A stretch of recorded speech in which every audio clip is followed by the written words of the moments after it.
Sorry, lads, not sure what happened there. I think I do know what's going on with this fucking computer. I was checking over the last few days, and my hard drive is like at 99% capacity because obviously every one of these sessions we record, and although a lot of it goes onto my external hard drive, my internal whenever I edit anything, it adds like data into my internal hard drive. So I think I've got to update it because it has been. I mean, this is a really fucking expensive computer as well. Like, it cost me just shy of £1,000, and it's just recently it's just been a bit of a pain in the ass. So apologies. Right, where were we? So yeah, weekly cycle. So we look, you can really clearly see the weekly cycle last week. Monday accumulation, beautiful accumulation. We had the low of the week, and this is what's really difficult about the low and the high of the week, guys. And it does make it tough sometimes. I'll be honest. It does make I would personally, I thought we would have maybe a bit of a bullish push, and then kind of Wednesday, maybe Wednesday, we would have this would be so our manipulation would be up here, for example. That would be a high of the week, and then we'd go short because obviously we did have, you can see here, we did have first break here. Then we had a true break here. So, we did have a bearish shift on the hourly, but this is where you have to just use your understanding of market structure to help make sure that you stay safe. So lots of you will see, and you'll have seen this in the chat recently, where people are going, and I think Matt, we were talking about this briefly. I think it was you and me, or potentially even you, Dom and I. I know we've had a couple of chats about it recently. Okay, so when the market is like this, let's just imagine that there is nothing here. Okay, when the market's like this, okay, it's very easy to assume. I'll just put this here for now. So look, you've got first break here, you've got true break here. It's very easy to assume that actually, because we're now, in the bullish part of this range, let's just ignore that Trump wick. Because we're in the bullish part of this, what is that actually? No, that's news. Let's just average it out for now. Um, it's very easy to assume from this that the market's going to go short, right? You would look at that and think, this is a perfectly logical short marketplace. And you get a move like this. Come on. Get a move like that, and you'd be like, the market's definitely going short now. We've had a big old bearish push. Okay. Is that market right now bullish or bearish? Bearish, really. Bearish. Yeah. But there was something on. I don't know if it was Tuesday. I said to you. I said, was it Tuesday? I said something about it going bullish. I don't know what made me think that either. I think it was a higher time frame. I was looking at something on the higher time frame. So Maybe I can't remember. the hourly currently is bearish. The hourly currently is bearish. But this section of price is the current momentum, right? Remember, we use the higher time frames to give us an indication of where the higher time frame is going. However, the time frame that we're trading, so for us, like our 15-minute and our 5 minute, that is our current momentum. So I know I've had lots of conversations with people today, this week, where people have been like selling from here. And do you know what? If you'd sold through that news move, you'd have been absolutely fine. But most of the time, it doesn't move like that, of course. But the market isn't actually bearish yet, okay? Because all that is right now is a first break, okay? And for us to confirm that short, we need that true break, okay? So this is where you need to have the time frames stacking up and lining up with each other for really, really safe trades. Because actually, the better trade here, and we saw this on Wednesday, the better trade here was actually the news reversal trade. It's a really, really clean news reversal setup. It was like picture perfect. But I was expecting this to be a shift. I made a mistake on this on Wednesday. I took Euro USD short because I was like, yeah, we've had a first break. Yeah, we've had a true break. Ultimately, this has shifted bearish. This has shifted bullish. But look at this massive move. It was really positive for the dollar. I'm pretty sure Wednesday's news was positive for the dollar as well. It was all green. So dollar should be going up. Everything was like pointing in the right direction for Euro USD and GBP USD to go short. But at that point, it wasn't short. it was still bullish. And you are going to take some trades like this where you're expecting it to continue down and you might enter a little bit earlier, and that's okay. The beauty of the way that we trade is that once that trade fails, i.e., once this shift happens back in the other way, all bets are off. That trade idea is now invalid because you've taken out that high. You've effectively created now a new bullish range. So you shouldn't now be looking for more shorts. And this is where sometimes as a trader you can fall foul to you can be like married to your bias, because you could then be looking at, well, we've swept external liquidity. So now we're definitely going to go short. And I know some of you will relate to this. Now we're definitely going to go short. So I'm going to take that short, and then you get stopped out again. Okay, and you go, well, yeah, now we've taken that high. Well, it's definitely going to go short now because we've actually taken out the wick of that one. So now it's definitely going to go short, 100%, 100%, definitely going to go short. Yeah, and we've had like this little internal shift, so I'm going to short it from there. Bitch. Sorry, mate. We're going to short it from there, and you get stopped out again. People, you can relate to that, guys. Yeah, I'm sure you've all been there. Hey, Yeah, if you go into the daily, I don't know if it's on your chart. There's a reason why I thought it was going to go bullish as well, because there's a massive daily candle. And I think it might have been news that basically it left like it dropped. I think it was the Monday or something. It opened and it dropped and went back up like really erratically. And then that fucking your low there goes into 50% of the fair value gap that it actually left, and then it reacted from that gap and moved up. So it's like inefficient. There's like a massive bar that was inefficient, right. and it just Okay. dropped in and shot back straight back up. But I think Okay. that bar was created from a drop or like a massive, like it just dropped that week to the previous week or something. Yeah, and that's I suppose the point, that's kind of the point I'm making, is that we wait for our confluences to line up with each other, okay? And we can all be guilty of being married to our bias, expecting the market to do something and then trading that expectation, when actually in none of this price action have we had any confident shifts. And this is the risk of those internal shifts. So let's say, and I think we were looking at this, let's say this is our current 15-minute range, which is that low to that high. This is the risk of trading internal shifts. If you have an internal shift there, bearish, okay, you got your first break internal, your true break internal. The market, all it's really done is it's come and grabbed the discount pricing of this 15, 30-minute range, and then it's continued higher. And so you'll have seen me in the chat a few times this week saying we need the 15 minutes to shift. I was having a conversation with some people on Friday who were again expecting shorts. And because I'd fallen foul to this sell here, for me, I was like, right, okay, this market now, if we look at the hourly, this market now, and this is where you've got to be on your toes, guys. This is where your daily analysis is going to come in. This market now has shifted back bullish. If we look at our hourly timeframes, look, the market has now shifted back bullish. So now we have the hourly time frame is now back bullish. Okay, and you probably would have had a small time shift, a lower time shift as well. What does this mean that this section of price is? What is this now? Why has that shifted bearish and then continued higher? What is that?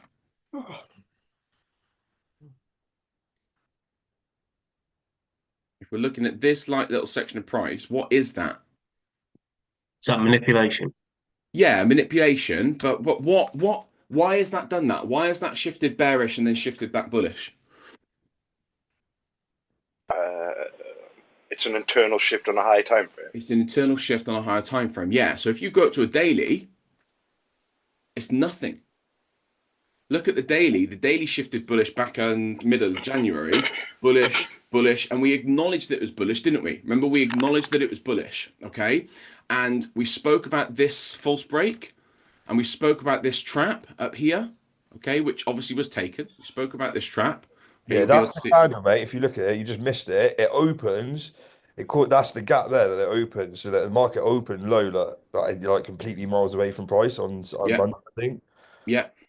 That was the start of the month. Yeah. That means it's inefficient, then, doesn't it? And I have to go back. Well, don't have to go back, but don't price it. Is that Yes, it will gravitate towards it. Yeah. Okay. So we were looking at this and we had the false break here. Okay. So if we go back to the daily, you can now see it a bit clearer. We had a false break. We had a trap. We've taken out the trap. This is where these stacking these time frames, guys, will keep you safe, because if you were aware of the fact that the daily market is bullish, you have to be aware of the fact that in order for you to be able to trade it short, you really need the daily to line up with you. So when you get this move like this, all this is, guys, is just a complex pullback. That's all that is. It's just a complex pullback. Okay. And if you take Mate, this, do you go through your daily mate? I think you're. Can you go through like your daily ranges on GU quickly just to see? Because I think I was using a weekly range. yeah, That's we'll going done. wrong. We'll come back to that in a minute. And just let's go through the analysis first, and we'll come back to that in a minute. All right. We'll do questions at the end. All right. So when we're looking at this section of price, all this is just a complex pullback. So a shift on a lower time frame, so this is a lower time frame for the daily, a shift on the lower time frame may just be a complex pullback, which when you look at that higher time frame doesn't give you any kind of structure. Okay, and sometimes we'll be looking at that, say, on the 4 hour. Okay, you're looking at the 4 hour time frame, you're seeing maybe the 15-minute shift back in the wrong direction. So let's say you've got, these price sections here, you go down to the 15-minute. Okay, and the 15-minute is, pulling back, pulling back, pulling back, but on the 4 hour, that's not actually invalidating any structure. Okay, so it's just one to be aware of, that we talk about timeframes lining up and we talk about pairs that maybe are, in better positions and worse positions.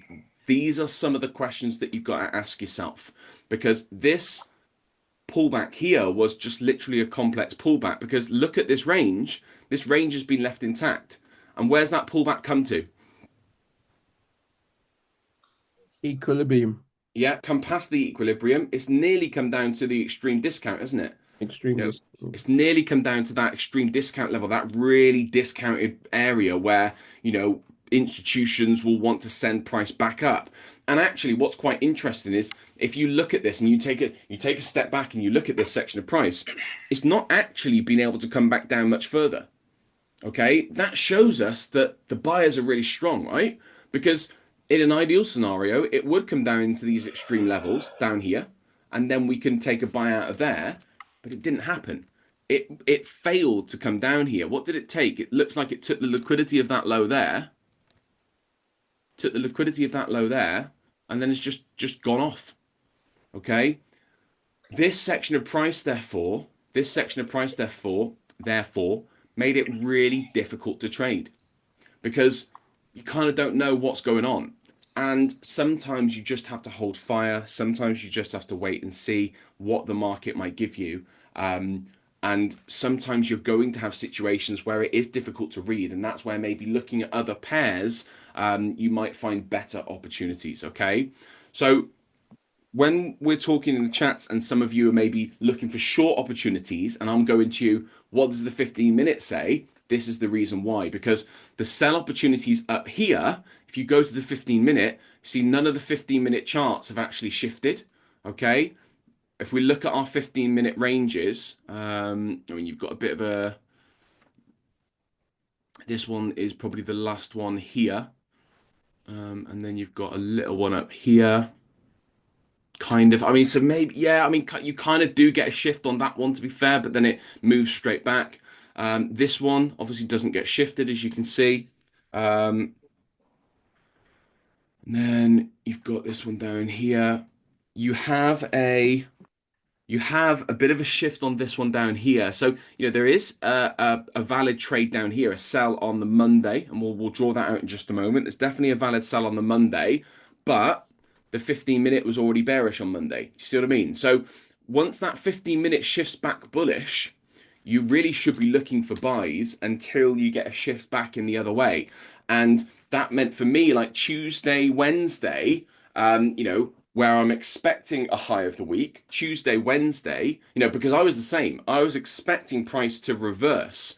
I was expecting price, because of this shift here, and it's only in hindsight that you can see these things sometimes, because of this shift here, I was like, well, hopefully we're going to grab some of these highs, we're going to take out some liquidity, and we're going to get a shift bearish. And after we had that big bearish news push, I took a continuation sell down here on Euro USD, and I got stopped out. And actually, the news reversal play played out really, really nicely. But that then shifted me back bullish. So for the rest of the week, although I didn't trade it, for the rest of the week, that put me in a position where I was like, well, this is clearly now a bullish marketplace. And what this means is that this was very likely the low of the week. Okay. Remember, that low or high of the week will form on usually a Tuesday or at very latest a Wednesday. Okay. So if we look at our weekly cycle, okay, we've got a very clear accumulation down here. Really, really clean weekly cycle, really, really clean bullish week. Manipulation here, massive distribution all the way to Friday lunchtime, as we would expect. And then our end of day, end of play, end of week reversal, okay, which is our profit taking, people closing out positions before the weekend. You know, weekly cycles, they don't get much cleaner than that. And, you know, the power in the weekly cycle is understanding kind of where you are in it. And, you know, you're just like I will. You were going to make mistakes sometimes. You're going to get married to a bias. You're going to be expecting the market to do something that ultimately it doesn't end up doing. And this is one of those weeks where I was saying, well, you know, we are bearish on the hourly. And that's fine because hourly's you're trading time frame. And I suppose the point I'm making is that you can only determine this after it's happened, unfortunately. Yes, this is a complex pullback within a bullish daily range, but the market has shifted bearish on the hourly. And I suppose the mistake I made was I didn't acknowledge the fact that we had shifted back bullish on the hourly. If I had, then I possibly would have taken the news reversal and could have been holding some of that position until the end of the week potentially. All right, so yeah, a tough week on Euro USD. I think, you know, Linny, I know you had a pretty good week. Dom, I think you had kind of mixed results off it, and I don't think Sam, did you trade Euro USD last week at all? No, yeah. So, you know, it was a difficult, it was very low time frame entries. There were entries there, but it was, you know, it's certainly a difficult week to trade. Let's just have a look at the charts, though. Let's look at what opportunities we had. So Monday opened really nicely, to be fair. We had a sell in the afternoon. So we were obviously bearish. You can see that from this, you know, shift. We then did have kind of a bullish shift. So we had, this is our 5-minute chart, first break, and then we had our true break up here. Okay, so we did actually shift bullish. As you can see, so first break, true break. We have a complex reversal here, but the high of the complex reversal sweeps. So, you know, you had your first break here. We had a trap that was swept. And then obviously we had that, you know, it swept itself. So what I would be looking at is I'd be looking at the fact that we've taken liquidity out to the left. We then had this shift down here, big old shift like this. Now, we talk about sometimes the first break shift, okay, and the first break shift or the failure to make a new high shift, that can be trusted a little bit more when you are in line with your higher time frame. So, you know, if we look at our hourly time frame on this section of price here, you can see that we were, you know, you can see that we were bearish, bearish, bearish. Okay, so we've got, you know, some good bearish price action. Okay, there is an entry just about on here if you had trusted that first break. So obviously we created a new range. So this would be in a new first break down here. Okay. When you have these massive moves like this and they're in line with the higher time frame, that can be trusted a little bit better. It's still a riskier play because, you know, really you want to be waiting for that true break play, which is down there. And that would have given you a perfectly good entry. That was the 2 o'clock candle close. So if we look at the 2 o'clock candle, just put the replay tool on quickly. We look at the 2 o'clock candle, okay, which is that 6 p.m. This one here, okay, 2 o'clock candle. You see the 2 o'clock candle had that big old wick, so it actually closed here. Then we had that top wick, and then it sold back down. So the 2 o'clock candle closed here. Where is it there? Okay. We then, after 2 p.m., had a further push down, big old pullback. That gave us our true break. And that's, you know, think about the cycle of daily and weekly accumulation, manipulation, distribution, just on a lower time frame, right? So the entry would have been in here. Nice pullback, nice pullback. We've taken out some more liquidity over here. Shift, shift, a little bit late in the day for my liking, but perfectly valid entry there. MSU, sell that, stop of the high. I probably wouldn't have taken that one because it's so late in the day. I definitely wouldn't have taken it because of its timing. I couldn't quite get the entry that I would have wanted. There was an entry in here, but you would have just had to trust the fact that this big old false break was the break that break that you were looking for. There was an MSU in there, as you can see. Okay, trade that with a stop here. And again, you'd have to, yeah, you would have got your 2R out and down to your Asia low. You would have got 2.35. So that would have been a riskier entry just because you'd be having to trust the fact that this first break is going to be a shift ultimately. Okay, it's not absolutely perfect. We'll log it, but it's not absolutely perfect. This is from the 10th of Feb.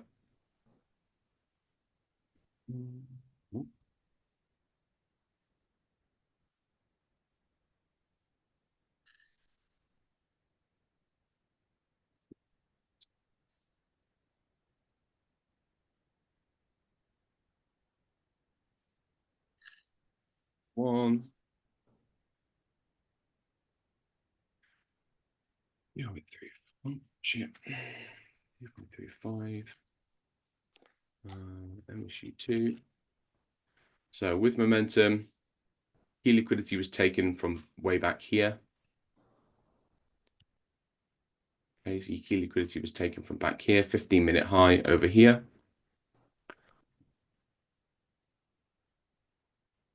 Okay, you've had a big shift here, but you've not quite, key time of day, not quite had your, so you are improving discount. You've not quite had your, oh yeah, so we've not quite had the shift here. So I wouldn't tick that box, but you did have an MSU, you get your 2R. And the trade does end up running to 4, I assume. Yeah, 4.4. And it comes down to, so it comes down to 3, 0, 3.2, back to 0, and then finishes at 4. Let's mark that on. Conscious of time, guys, so I'll do the notes later. So look, there was an entry there on Monday, but it wasn't the cleanest. And, Mondays aren't days where personally I'll be forcing trades by any means. Coming into Tuesday. So Tuesday, let's have a look at what we did on Tuesday. Tuesday, we can grab some liquidity all the way back from here. Okay. You get a first break here. So technically, this would be just a first break. You might have even got a false sell there because you do get quite a nice setup from there by the looks of it. So that might have even tricked you into a trade, to be fair. But the market, as you can see, clearly shifts. We go bullish, and then there's nothing really for the rest of the day. So Tuesday's just a no trade day. Wednesday, this is where some of you might have caught some of the sell potentially. I know that Chris, I'm pretty sure you caught a sell on Euro USD on Wednesday. I'm pretty confident you did. Because I think you were in the position, weren't you? Didn't you take a sell and then it Yeah, I took a sell. flew, didn't it? Yeah. Yeah. You got your target out really, really nicely. For me, though, because of that news entry, in hindsight now, looking at this more closely, I would see this as my first break. That gives me a trap at the top. Very clear trap, as you can see. Look at how that trap reacts as well. And then we've just got a beautiful, beautiful little news reversal entry. Doesn't get much cleaner than that in terms of news reversals, guys. Look at how that trap responds as well. Big old pullback, and then finally takes out the trap. Okay, that's how you know your analysis is correct, guys. When you see it in action like that, that is, as picture perfect as a news reversal entry can be, really. Lovely MSU down there as well. Lovely MSU. And then, yeah, so that easy 2R all the way up. You could have even done a wider stop on that one to put yourself really on the safe side. Ends up going to 4, obviously, as you can see. Starts at 0, goes to 0.6, goes back to 0, finishes at 3.5. Okay, so for me, that'd be a 3.5 trade. 12th. GBPUSD. What time is it? 2:51, 14:50, 3.5, win, MSU2 with momentum, key liquidity, key time of day, shift, MSU, easy 2R. Beautiful. We go 0, oh no, go 0, 0.60 and then 3, and then we finished obviously at 4. What are we testing to on this one? It is 4, isn't it? Yeah, 4. Beautiful. Okay. Lovely trade there. And then kind of rest of the week. So you have a lower time frame shift down here, but you're still within, and we mark this on, you're still within that higher time frame range. You then get a shift back, pull back overnight.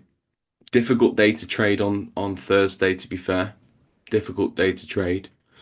You know, I think when you're still within these 15-minute ranges, you know, you want to just be being a little bit careful. You know, I would want, for me, if I was trading that short, I'd want that 15-minute shift. That's what I'd be looking for ultimately, which we didn't get. Not really, no real entry in there. I don't see an entry in there for me either. So I would have just sadly missed out on that day. And if you look at where the candle opened and the candle ultimately closed, you know, we had a bit of a rubbish, rangy day. There was not really any, you know, you took out some liquidity here to the left, but we didn't react to it. We didn't take out. What we would have been looking for is that entry there, which I think we actually got on Euro USD, didn't we? I'm pretty sure that's what we had on Euro USD. Yeah, we did. So on Thursday,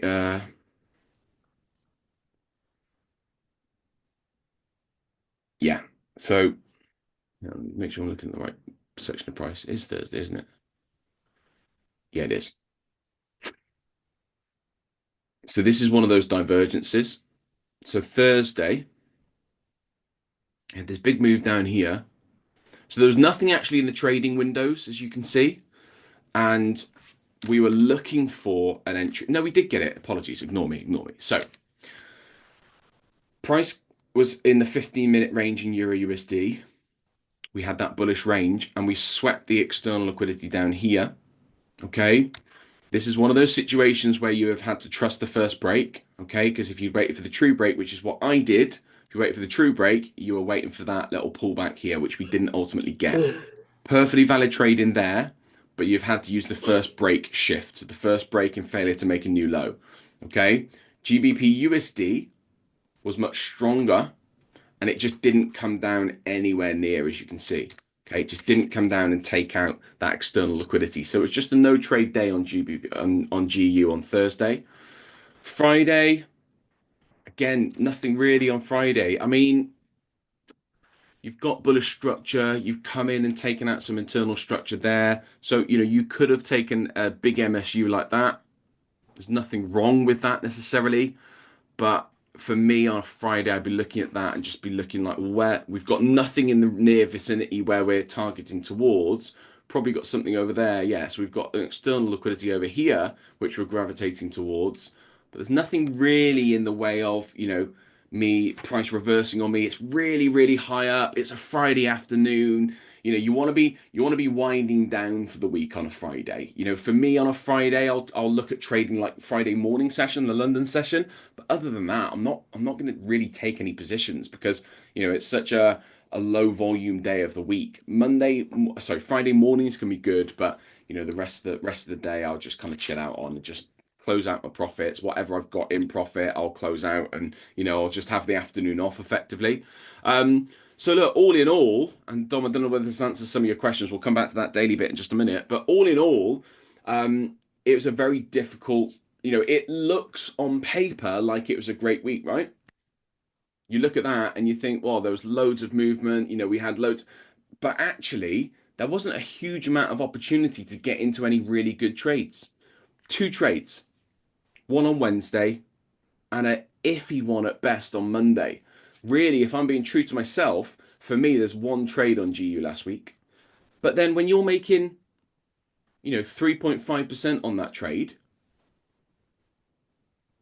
there's a power in it, right? If you're taking 1 trade and you're making 3.5%, then are you really bothered? And that, do you know what? You know, you might sometimes look at the strategy and be like, the market's moving, but I'm not able to get in. But that's okay, remember, because You want to act like a sniper, okay? You're not a machine gunner. You're not looking to throw enough shit at the walls that you hope that some of it sticks. You're looking to take trades that are highly refined and highly tuned so that you can take a trade like that, you can make yourself 3.5%, and then you can swallow the loss that you made on EU the same day because you traded outside of your strategy. I've built the strategy in a particular way where it will keep you safe. Okay, it will keep you safe. And you are going to have difficult weeks like this where you can't find any positions. But this is where maybe using a couple of different pairs can help you because, if like me, you're looking at a couple of different pairs, you will find better opportunities on other pairs. Okay. And for me last week, that was AJ. I had a couple of positions on here. So I made 2% on that one and I made like another 1% on that one. So my 3% that I did last week was made primarily off AJ. And I ended up on the week about 2.5% up because I lost one on EU. So, for me, that was great. That was beautiful. That's all I needed. I didn't need anything else. And the power, guys, is in getting these really refined trades in and just being patient, acting like a lion, hunting its prey. You're just waiting and you're stalking and you're stalking and you're waiting for all of your confluences to line up. And when they do, then you pounce. And if you do it that way, if you work that way, you will then get yourself into some really good trades like this. But yeah, you are going to see sections of price action where the price is moving loads and loads and loads. And it feels like you should be in the markets, but it's actually really impossible to do so. Like this move's a perfect example. There was zero confirmation on that move. The market, at the point that the move went higher, the market was bearish. So taking a buy from here in this example would have worked, but in how many other times would have that failed, do you think? Probably quite a lot, right? If you start taking trades like this, because and this is what happens. This is like the cycle of a trader's brain. You see a trade like that play out without the confirmations that you need. So what do you then decide to do going forward? Repeat it. So again, Like you repeat it, the same thing. you repeat it. And what happens in all those other situations that you take the trades without the confirmations? Start losing. The trades fail, right? Okay. The confluences and the rules that we've put in place, they've been put in place to keep you guys safe. That's what they're there for. They're there to keep you safe. Okay. And I used to do this all the time, and I'm sure you guys have been guilty of this. You see one situation where something outside of your rules works, and then you all of a sudden start changing your rules. When you think about that, that's mental, isn't it? You have rules in place that work. Okay. You've put those rules in place for a reason. But then because one trade happens that is outside of your rules, what does that make you think? Matt, I'll pick on you just because I can see you. Yeah. Yeah, you want to get into things, don't you? Yeah. Um, You yeah, see, you see one did trade exactly play the same. out that's outside of your rules. What do you automatically think? Yeah, you start doubting what you're doing, don't you? Yeah. You want to find a different strategy. You want to, You start going to yourself, oh shit, I found something here. I found something here. I found yeah, something new. This is amazing. The rules are in place for a reason, and you need to until you start seeing it, you need to just trust me that the rules are there to keep you guys safe. And you are going to have tough weeks like this where there's loads of movement and there's very, very little opportunity to get into it. Very little opportunity to get into it. And that's why if we do catch a good move like this, what's quite good is to have a final target, maybe that monthly high, and leave 10% of your trade on to go to 13. Because that 10% that you left on that you would have hit on Friday, that 10% that you were left on, or 20%, whatever you want to do it, I quite leave it. I like to use the 80-20 rule. So I'll take 80% of my trade off at my first target, and then I leave 20% off to run, 20% on to run. For me, that 20% at 13R can take me to at 20% at 13R of a trade will take me to another 1.3%. My bad. If I was trading at 1% per trade, it would take me to 2.6. So by leaving 20% of your trade on here, you could have earned another 2.6%, or for me, I'd have earned 1.3% because I'm trading at 0.5% per risk. You see what I mean? See the maths, okay? So, that can be really, really powerful as well. So, the 80-20 rule or 90-10 rule or whatever you want to do will then mean that you are in this position, you are in this move, and that can be really, really beneficial for you as a trader. All right. Right, Dom, I know we were going to go and have a bit of a catch up. Are you happy for the guys to stay on and go through questions, or do you want to do it one to one? Mate, no, yeah, however you want to do it, mate. Really, I'm So, really fine. I'm easy, mate. did you have specific questions for me? Yeah. So one was just running through. Well, I want to run through the daily thing on this week, and then just literally as a recap, just to go through because I've gone a bit fucking doolally. So Look, and I think I said this to you in the week is that. this week was an indecisive week, I think, though, because I was expecting it to go down, but it was just that one candle where I was like, Well, I mean, I wouldn't say it was indecisive. I wouldn't say it was indecisive because actually the market was very decisive. Okay, it's very, very clearly a bullish week. I mean, if we look at the weekly candle, it's massive. Right, it's the biggest weekly candle we've had since middle of January. Right, so it was a very decisive week. The problem is, and I was guilty of this at the start of the week. You were just married to your bias. You were expecting it to go short at some point. It didn't quite give you the short setups that you needed. And sadly, that meant that it was really difficult to trade. And as we've seen in that recap, mate, it was really difficult to trade. There was very, very little opportunity. There was a one good trade on Wednesday, and that was it. And that's where I think maybe you benefit from maybe having a second pair. A second pair. yes, I personally, so obviously one of my problems with GU, not my problem, but like when I'm getting to work, obviously is the ability of having to rush it. So like Yeah. it's what I mean, my hours, like it's not my hours are long, but like the times you have on your phone are just so fucking random. So Yeah. like, I may not even get to 8 o'clock, or I may have like 10 to 8, I'll have time, but then I won't have time till like 12 o'clock. Yeah. So I think a pair at night time where I haven't got like so when I get home at like 6, 7 o'clock, I've got the freedom where it's like right, if I've got time to wait, do you know what I mean? Because Yeah. if I Yeah. chuck another pair in, YouTube shows if I chuck another pair in, I'm in the exact same situation I'm in now. So Yeah. just I'm just gonna be more stressed. If that makes sense. Yeah, no, I'm with you. I'm with you. Yeah, and I think this is where then you've just got to accept that you are going to have some weeks like this where you're just not going to get that many opportunities. Like I said, for me, there was one good opportunity on GU last week. I think you just got to accept that that's going to happen sometimes, Yeah. and then ultimately really try and capitalize on those weeks where you have really good opportunities. And last week could have been fantastic. It could have, like EU did, it could have kept coming back, sweeping external liquidity, giving us shifts, allowing us into trades. That could have happened, but just GU didn't. And I'll be honest, that's one of the reasons why I don't like trading GU. I prefer to trade EU because I find that EU is more likely to manipulate and therefore give me a setup than GU. That's my own personal findings from my own testing is that I usually find more opportunities on EU than I will do on GU. Yeah. Maybe it's one that you want to have a look at. Maybe you want to have a look at because they move almost identically, mate. But EU just gives more opportunities. Maybe have a look at it. Maybe keep an eye on it. Maybe Yeah, start doing GU, mate, I find with GU, it does like so like where like EU may like reverse back or manipulate more. Or sometimes you'll have like a massive down move on GU, and then it'll go like won't ever go back to like the 50%. It'll go back to like 25, and then it'll just like do almost like a complex reversal, and then you'll be like, oh yeah, it's gonna go up, and then it'll just shoot back down again. Yeah. Like I think it done it a lot this week on like a high. If you use like a 4 hour range, it was I think I said it to you as well. It was never coming back to the 50%. So then I No. was always like, well, What fuck. on GU? Yeah, it was one of the range. I can't remember what it was doing. It wasn't coming back. I might have been doing my range wrong though.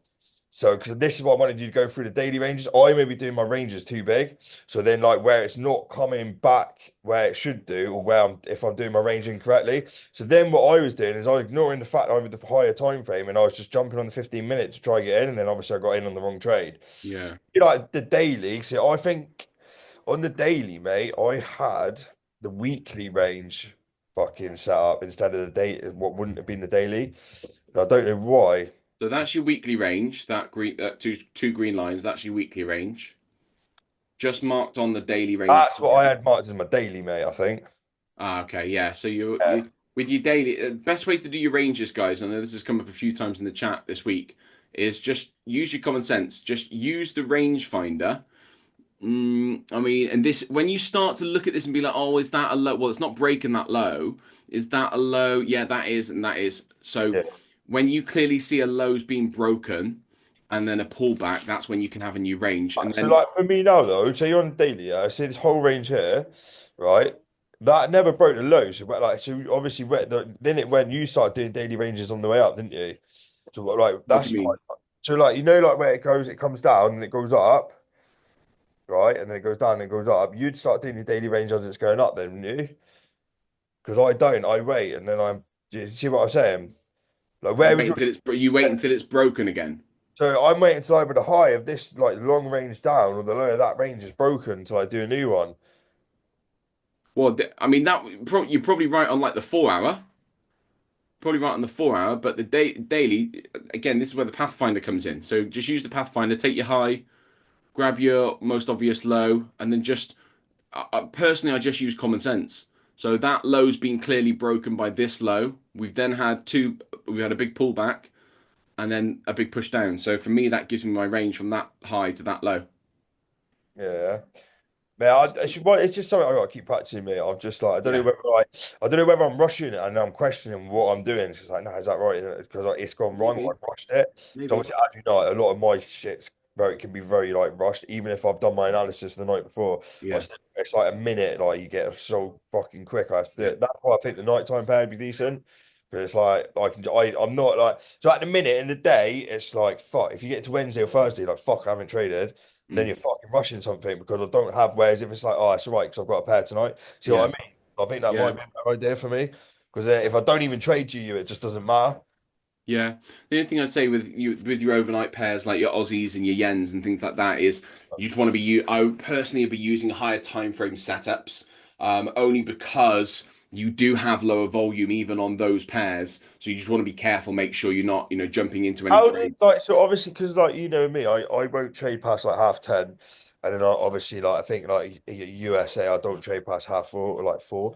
So what in the respective like sessions in Asia, how does that work? Are they just because obviously 7 o'clock at night isn't going to be a session, is it? Realistically. No, so they open at around 11 p.m. So what would I just fucking obviously would I have to wait till 11 p.m. or could you just So if I was looking like, let's have a quick look. Let's have a look at our AUD CAD. If I was looking at like trade opportunities. that might be a good one because it's USD pair, which technically means it's their afternoon, isn't it? So it would be some sort of Yeah, I would be. So I think what you've got to do if you're trading kind of an overnight pair is that you've got to take maybe a slightly higher setup. So you'd be looking at, you trading through this Asian range, for example. So, this one, you'd have had a nice pullback there potentially. Um, you could have then maybe taken a sell from here overnight, but you'd have to, instead of doing a really tight stop where you might get stopped out, you might need to use the stop to the left. You might need to make sure you're using MSU ones just to put yourself in a slightly safer position. That's all I would say. This one, obviously, you've had to hold it through an entire day, but it does actually break down, as you can see. But I'd probably be using MSU1 setups rather than MSU2 setups because I think if you go with really tight stops, you run the risk of being swept out. The only downside with overnight positions is you can't actively manage them. So, you might look at this and, continue pushes down, pulling back. You might then, want to potentially close it in live market conditions because that it's not might be giving a you the bit better conviction for that you me. need. Pardon? Like, that might be a little bit better for me because then I'm just not fucking looking at it. Yeah, But I'm potentially, gonna get in a potentially. position, mate, and it's just gonna get obviously in the morning I could, but by then if it's already like dropped past the low in the morning, I'm gonna be like, yeah, it's Yeah. bullish. Because I think that's what I do a lot of anyway. But I'm rushing. I'm like, you're not when you rush, you can't think logically or No, yeah. logically, can you? I think maybe do some testing with it over the weekend. Have a look at some setups and see what you find. Then you and I let's jump on a call maybe in the week. We'll go through the findings and we'll put a bit of a plan together and we can start playing around with it and go from there. Yeah, that's how, mate. Yeah. Yeah. What was it? What did you want to talk about on the GU daily? You mentioned about an opening gap on the Monday. Is that what you're talking about? Oh, if you go to the daily, mate, there's a massive so basically you see that big candle there, left, the big white one that goes Yeah. down, it open, see it open low, Yeah. it's actually open with a massive gap. That's why I had from that or the bottom of the orange wick to the bottom of the candles open. I had Yeah. that marked up with fair value gap, and if you looked, it just because that was inefficient. That the manipulation low this week was the 50, like sort of the 50%. It was the basically price was getting efficient again, and then Yeah. that's why it's a bit like, oh, is G. I was expecting obviously GU to still be bullish, no bearish, but then it went bullish. So I just wondered if that was why. Was it like a bit? Because I think that candle was there news or something? I don't know if there was news. Trump announced his News tariffs on yeah, the and then world. yeah, something. So yeah, that was basically like, is that so? If you have a candle like that, is that because obviously is that something that can happen in the future as well? So obviously Yeah. it's weird. I think you might have even put a thing out saying, "Be careful tomorrow, Yeah. guys." Yeah. Yeah. Yeah. Yeah. Then I was Yeah. like, The buyback into that gap was really obvious, if I'm honest. It was, when you have a big gap like that, a gap is like the ultimate form of an imbalance, right? It's literally a huge imbalance. It's just the markets haven't been open for that pressure to come in. Those gaps will normally always be filled, and they'll normally always be filled like in the near future. It's very, very, very rare that you find any gap that holds. It's normally comes up, price comes up, it retests the gap, and then if it is bearish, it will continue bearish. In this example, it's continued bullish, as you can see. So yeah, when you do get gaps like that, just trade into them. Just let you see as soon as they're printed, they're filled, and then so this is a good example where the intention was bullish, gap was printed, gap was filled, market continued. It's very rare that you'll ever find a gap where price leaves the gap open. Tiny one there, immediately filled. GU's a bit of a fucker sometimes, mate. Because when it goes, it just goes, doesn't it? Like I think that's why I didn't trade Friday. Because by the time I looked at the chart again, it just like moved, and then it just Yeah, wasn't moving at all till like 11 o'clock, and then mate, I 12. would I would genuinely, seriously consider looking at EU. Couple of reasons.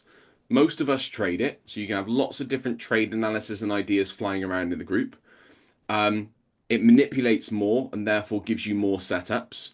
Um, and I do a daily analysis video on it every single day. And although you can use my daily analysis on it, on GU, you're still going to have days where, like Thursday, where I can't find any more gaps. You're still going to have days like Thursday where EU gives a really clean setup and GU doesn't. I just personally, it's fine, mate. Don't worry. I personally find that EU moves better than GU. So maybe just have a look at it. Keep an eye on it. Yeah, I'll have a chat. What I might do is just like compare the two throughout the week. Yeah. Obviously, yeah. The thing is, if you're doing analysis on GU, you can use that for EU anyway, because it's going to be basically the same, remember?